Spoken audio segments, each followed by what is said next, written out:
2022년 코로나 이후 급격하게 주식시장은 1년 동안 폭락의 시기를 겪어왔습니다. 이런 어려운 시기에 자산 배분을 우리가 하고 있었다면 결과는 어떻게 되었을까요? 그리고 자산 배분이란 건 어떻게 하면 좋을지도 한번 알아볼 건데요. 결론적으로 달러만 보유하고 있는 것만으로도 이러한 경제 위기를 쉽게 이겨낼 수 있다는 걸 여러 가지 사례를 통해서 오늘 한번 알려드리도록 하겠습니다. 안녕하세요. 짠테크도 우아하게 현명한 소비로 부자 마인드를 길러주는 우아한 짠테크입니다. 오늘의 영상이 여러분들에게 조금이라도 도움이 되셨다면 좋아요와 구독, 그리고 따뜻한 응원의 댓글 부탁드리겠습니다. 자산 분배를 해야 한다는 건 알고 있지만 어떻게, 어떤 자산에, 얼마의 비율로 투자를 해야 할지 벌써부터 막막해지는데요. 저 또한 채권이나 금, 주식, 달러를 어떤 비율로 배분하는 것이 가장 좋을지 항상 고민이 되었습니다. 오늘은 고민했던 결과를 조금은 쉽게 접근해 보려고 해요.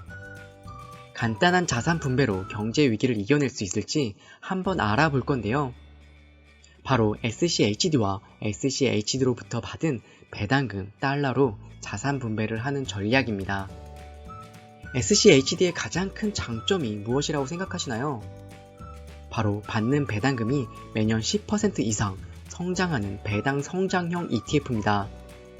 올해 100달러의 배당을 받았다면 내년에는 110달러의 배당을 받게 되는 성장형 ETF인 거죠. 배당 성장률만으로도 계속해서 상승하는 물가 성장률을 커버할 수 있게 되는데요. 이 하나 장점만으로도 물가 성장에 대한 위험을 어느 정도는 방어할 수가 있게 됩니다. 하지만 걱정해야 할 문제가 하나 더 있습니다. 바로 경제 위기가 언제, 어떻게 찾아올지 아무도 모른다는 것이에요. 만약 다가올 경제 위기를 미리 알고 있었더라면 IMF나 닷컴 버블, 리먼 브러더스 같은 위기를 우리는 쉽게 이겨낼 수 있었을 겁니다. 자산 분배를 하는 가장 큰 이유는 언제 어떻게 올지 모르는 경제 위기를 대비하고 나의 자산의 손실을 최소화하는 데 있습니다.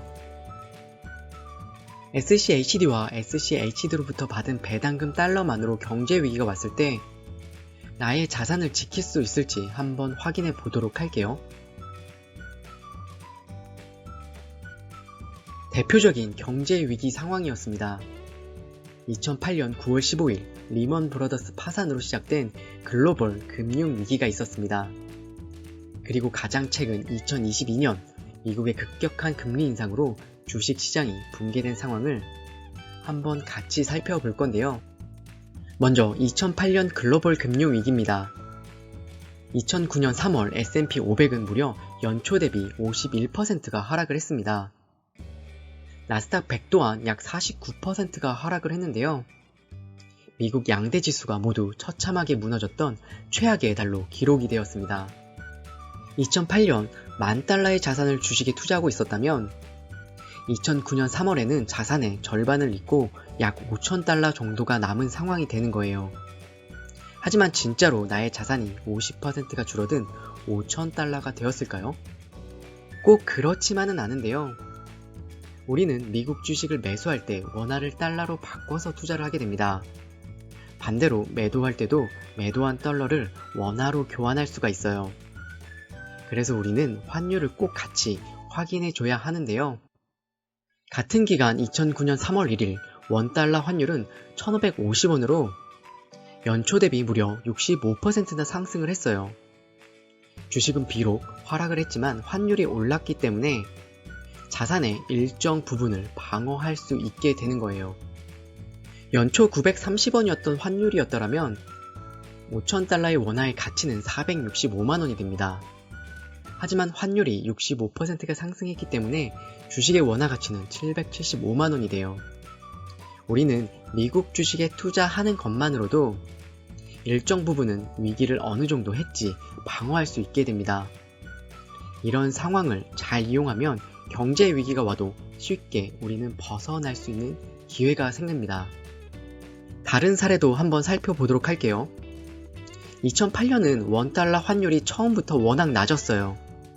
그래서 주가가 많이 하락을 했지만 환율로도 어느 정도 방어가 가능한 수준이었는데요. 하지만 요즘은 달러가 1,000원 밑으로 내려가는 일은 정말 드문 현상입니다. 조금 더 현실에 맞는 최근의 사례를 한 번 더 확인해 보도록 할게요. 바로 2020년 코로나가 발생돼서 미국 정부는 급격한 양적 완화를 단행을 했습니다. 그 결과 미국의 물가 또한 급격하게 올라갔는데요. 결국 베이비 스텝, 자이언트 스텝을 거쳐서 인플레이션을 잡기 위해 금리를 무차별적으로 올려나갔습니다. 이 시기에 주가 또한 처참하게 무너져 내렸습니다.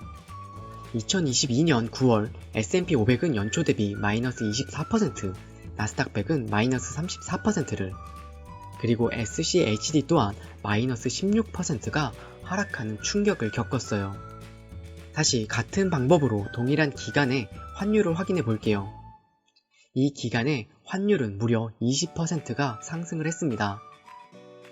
확실히 2008년 65%가 올랐던 상황과는 확실히 다릅니다.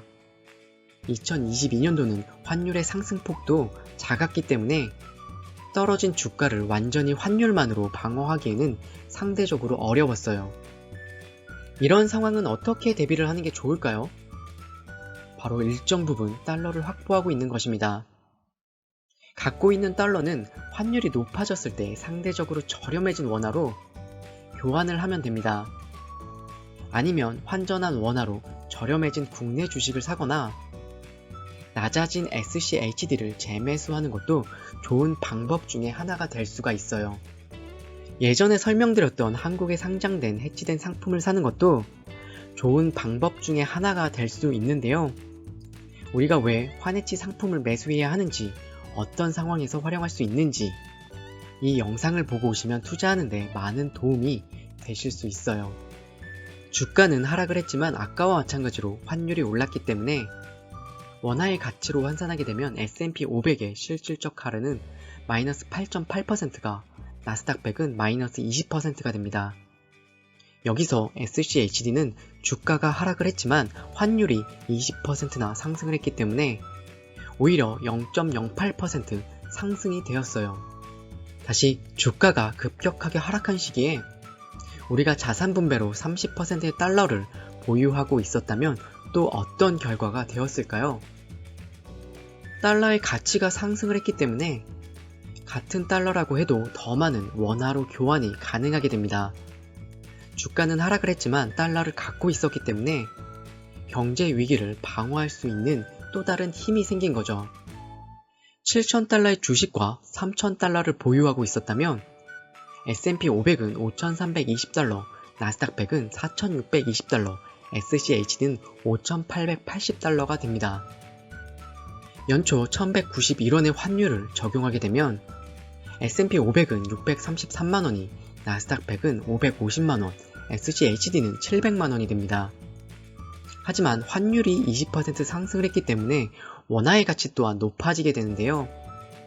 S&P 500은 760만원이, 나스닥 100은 660만원, SCHD는 840만원으로 가치가 상승을 하게 됩니다. 여기에 우리는 30%의 달러를 보유하고 있습니다.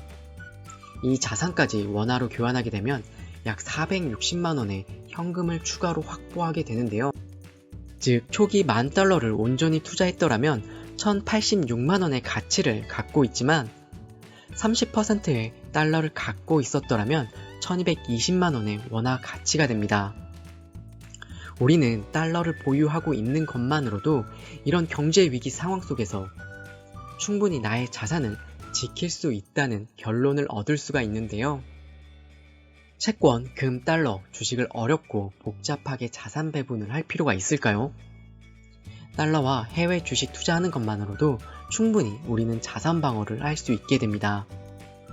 자산 배분이 어렵게 느껴지신 분이라면 간단하게 해외 주식과 달러로 해보시는 걸 정말 추천드립니다. 달러를 따로 모으는 게 어렵다면 SCHD에 투자하면서 받은 배당금을 차곡차곡 쌓아두는 것도 도움이 될 수가 있습니다. 많은 분들이 배당금을 재투자하는 것을 선호하고 있지만 경제 위기가 왔을 때는 쌓아둔 배당금이 여러분들에게 큰 도움이 될 수 있기 때문이죠. 오늘은 어렵다고 생각하는 자산 배분에 대해서 한번 이야기를 나누어 봤는데요. 어렵다고 생각하지 마시고 자산의 일부를 달러로 보유하는 걸 적극 추천드려요. 오늘도 저의 이야기를 끝까지 들어주셔서 정말 감사드립니다. 오늘의 이야기가 여러분들에게 조금이라도 도움이 되셨다면 좋아요와 구독, 그리고 따뜻한 응원의 댓글 부탁드릴게요. 오늘도 시청해주셔서 진심으로 감사드립니다.